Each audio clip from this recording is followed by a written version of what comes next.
এই মুহূর্তের বড় খবর, 18টা এমপি দিয়েছিলাম, এখন সিট কমছে। খড়গপুরে দাঁড়িয়ে নাম না করে নিজের দলেরই নেতাকে তীব্র কটাক্ষ দিলীপের।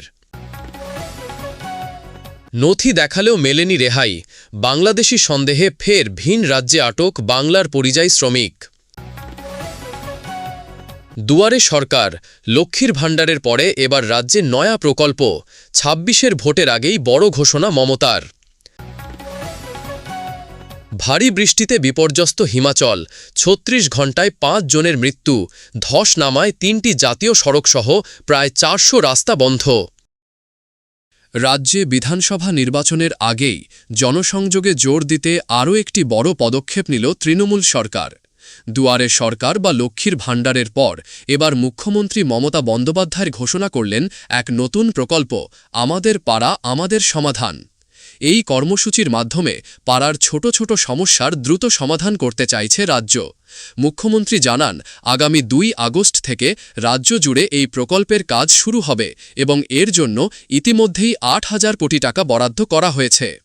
এই প্রকল্পের আওতায় প্রতি ৩টি বুথ নিয়ে একটি করে কেন্দ্র গড়া হবে এবং সেই অনুযায়ী পাড়ায় পাড়ায় ক্যাম্প করা হবে। স্থানীয় মানুষজন নিজেদের সমস্যার কথা সরাসরি সেই ক্যাম্পে জানাতে পারবেন। প্রতিটি সমস্যার সমাধানে ১০ লক্ষ টাকা পর্যন্ত বরাদ্দ থাকবে। পানীয় জলের কল বসানো, রাস্তা মেরামত বা ড্রেনেজের উন্নয়নের মতো ছোট ছোট কাজগুলি এর মাধ্যমে করা হবে। মুখ্যমন্ত্রী বলেন, প্রধানমন্ত্রী আত্মনির্ভর ভারতের কথা বলেন আর আমরা বাস্তবে সেই পথেই এগোচ্ছি। দুয়ারে সরকারের মতো এই প্রকল্প মানুষের ঘরে ঘরে পৌঁছে যাবে। এই কর্মসূচি রূপায়ণের জন্য মুখ্য সচিবের নেতৃত্বে একটি রাজ্য স্তরের টাস্ক ফোর্সও গঠন করা হয়েছে। প্রায় ৬০ দিনের মধ্যেই এই প্রকল্পের কাজ শেষ করার লক্ষ্যমাত্রা নেওয়া হয়েছে। বাংলাভাষী বনাম বাংলাদেশি বিতর্ক যেন থামছেই না, আর এরই মধ্যে ভিন রাজ্যে আবারও আটক হলেন পশ্চিমবঙ্গের পরিযায়ী শ্রমিকেরা। এবার বাংলাদেশি সন্দেহে হরিয়ানায় নদিয়ার প্রায় ২৫ থেকে ৩০ জন শ্রমিককে আটক করা হয়েছে। তাদের পরিবারের অভিযোগ, ভোটার কার্ড, প্যান কার্ড, এমনকি আধার কার্ড দেখানোর পরেও তাদের ছাড়া হয়নি। এই ঘটনায় তেহট্ট, পলাশীপাড়া ও নাকাশীপাড়া থানায় অভিযোগ দায়ের করেছে পরিবারগুলি। জানা গেছে, ওই শ্রমিকেরা বেশ কয়েক বছর ধরেই হরিয়ানায় কাজ করছিলেন, কিন্তু দিন কয়েক আগে তাদের বাংলাদেশি তকমা দিয়ে আটক করা হয়। অসহায় শ্রমিকেরা ভিডিও বার্তার মাধ্যমে মুখ্যমন্ত্রীর কাছে মুক্তির আবেদন জানিয়েছেন। দুশ্চিন্তায় দিন কাটছে তাদের পরিবারের। গত সপ্তাহেও বিজেপি শাসিত হরিয়ানায় নদিয়ার চাপড়া থেকে যাওয়া কয়েকজন শ্রমিককে একইভাবে আটক করা হয়। অভিযোগ, তাদের বৈধ নথি থাকা সত্ত্বেও বাংলাদেশে পুশব্যাকের হুঁশিয়ারি দেওয়া হয়েছে। এই ঘটনা নিয়ে রাজ্য রাজনীতি ইতিমধ্যেই উত্তাল। মুখ্যমন্ত্রী মমতা বন্দ্যোপাধ্যায় ২১-এর মঞ্চ থেকে এর তীব্র প্রতিবাদ করে বলেন, আমার এখানেও তো ১.৫ কোটি ভাই বোনেরা আছেন যারা বিভিন্ন রাজ্যের, কই তাদের তো কোনো অসুবিধা হয় না, তাহলে আপনারা কেন বাংলা ভাষার ওপর সন্ত্রাস করবেন? আমরা এর জবাব চাই। শুভেন্দু অধিকারীর উত্তরবঙ্গের কর্মসূচির দিনেই বিজেপির আদি নেতাদের নিয়ে পাল্টা কর্মসূচির ডাক দিলেন প্রাক্তন রাজ্য সভাপতি দিলীপ ঘোষ।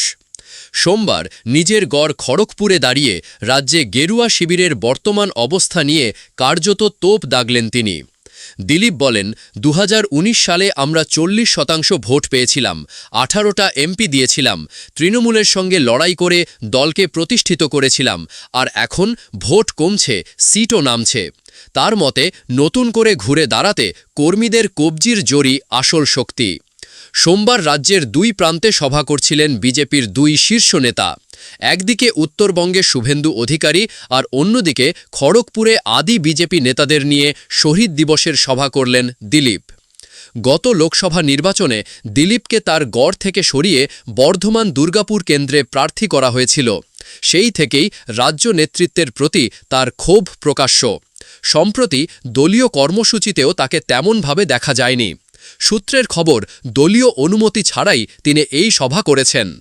দিলীপের কথায় বিজেপির অন্দরের ফাটল স্পষ্ট। যদিও তিনি সরাসরি কোনো নেতার নাম করেননি, কিন্তু তার ইঙ্গিত যে বর্তমান রাজ্য নেতৃত্বের দিকেই তা দিনের আলোর মতোই পরিষ্কার।